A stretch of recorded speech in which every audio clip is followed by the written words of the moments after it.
আসসালামু আলাইকুম ওয়া রাহমাতুল্লাহি তাআলা ওয়া বারাকাতুহু। প্রিয় দর্শক, আলহামদুলিল্লাহ, আজকে আমরা হুজুর ফখরে বাঙ্গাল আন্তর্জাতিক খ্যাতিসম্পন্ন আলিমে দ্বীন ডক্টর সৈয়দ ইরশাদ আহমদ আল বুখারী হাফিজাহুল্লাহ এর নিকট উপস্থিত হয়েছি বর্তমান যুগের একটি অত্যন্ত গুরুত্বপূর্ণ প্রশ্ন নিয়ে। শেখ, আপনার কাছে প্রশ্ন হচ্ছে যে বর্তমান যুগে তরুণ প্রজন্ম নেশার দিকে ধাবিত হচ্ছে, এটা থেকে তাদেরকে কিভাবে বাঁচানো যায়? মাশাআল্লাহ, আলহামদুলিল্লাহ রাব্বিল আলামিন ওয়াসসালাতু ওয়াসসালামু আলা নাবিয়িনা ওয়া হাবিবিনা মুহাম্মাদিন ওয়া আলা আলিহি ওয়া সাহবিহি মিনাত তাইয়্যিবিন আত-তাহিরিন, আম্মা বা'দ। যখন বেকারত্ব বাড়ে তখন কিন্তু তরুণরা অপরাধে লিপ্ত হয়, নাম্বার 1।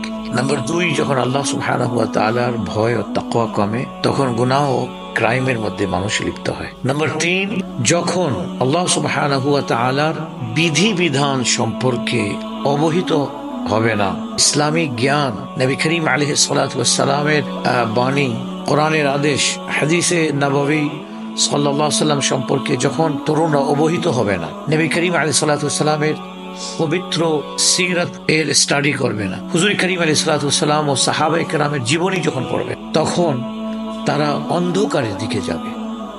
কারণ পৃথিবীতে যিনি লাইট দিয়েছেন তিনি হচ্ছেন আল্লাহ তাআলার হাবিব আলাইহিস সালাতু ওয়াস সালাম।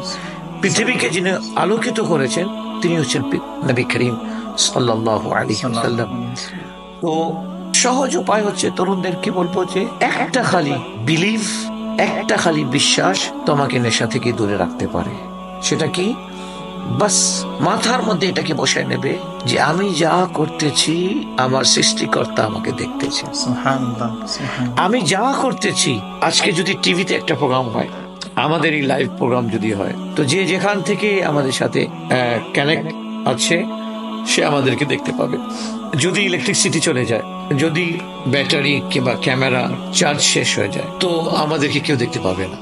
আমরা নিজেকে প্রকাশ করতে পারবো না, এবং দূর থেকে যারা দেখতেছে তারাও আমাদেরকে দেখতে পাবে না। কিন্তু আল্লাহ সুবহানাহু ওয়া তাআলার জাত, ওখানে চার্জ আর ব্যাটারি, আর ওখানে ইলেকট্রিসিটি চলে যাবার, রাত্রের অন্ধকার, দিনের আলো সব সমান, ওখানে প্রশ্ন ওঠে না। বা শুধু তরুণরা যদি মাথার মধ্যে এটা বসায় নেয় যে আমার আল্লাহ সুবহানাহু ওয়া তাআলা আমাকে দেখতেছেন, আমি কি করতেছি আমাকে দেখতেছেন, আমি যা করতেছি আমাকে দেখতেছেন, এবং আমি যা করব এটার আমাকে হিসাব দিতে হবে। এই দুটো জিনিস যদি তরুণরা বসায় নেয় তাদের মাথার মধ্যে, তাহলে ইনশাআল্লাহ তাআলা শুধু নেশা না, কোন ধরনের ক্রাইম করবেন। আল্লাহ সুবহানাহু ওয়া তাআলা কোরআনে কারীমের মধ্যে ইরশাদ করেছেন, লা তাকরাবুস সালাতা ওয়া আনতুম সুকারা। ঠিক আছে, যে নেশাগ্রস্ত অবস্থায় নামাজের নিকটে যাইও না। যখন তুমি নেশাগ্রস্ত হবে ওই সময় নামাজে যাইও না, মানা করতেছেন আল্লাহ সুবহানাহু ওয়া তাআলা। তাহলে বোঝা গেল নেশা এত একটা নিকৃষ্ট জিনিস যে পৃথিবীর সবচেয়ে পবিত্র ইবাদত হচ্ছে নামাজ। আল্লাহ তাআলা বলছেন যে দাঁড়াও, আমার নামাজে যাবে না যতক্ষণ পর্যন্ত তুমি নেশাতে থাকবে। আল্লাহু আকবার। মানে নেশা অবস্থায় তোমাকে আল্লাহ অজ্ঞ, অযোগ্য, অপদার্থ মনে করতেছেন, তাই আমার মসজিদে যাবে না, এমন একটা অপরাধ। এবং স্বাভাবিক নেশাতে আমরা দেখতেছি এখন বর্তমানে হয়তো একদম মাতাল হয়ে যায়, না হলে শুধু ওর সেন্সটা যে আছে ওকে মাতালের দিকে নিয়ে যায়।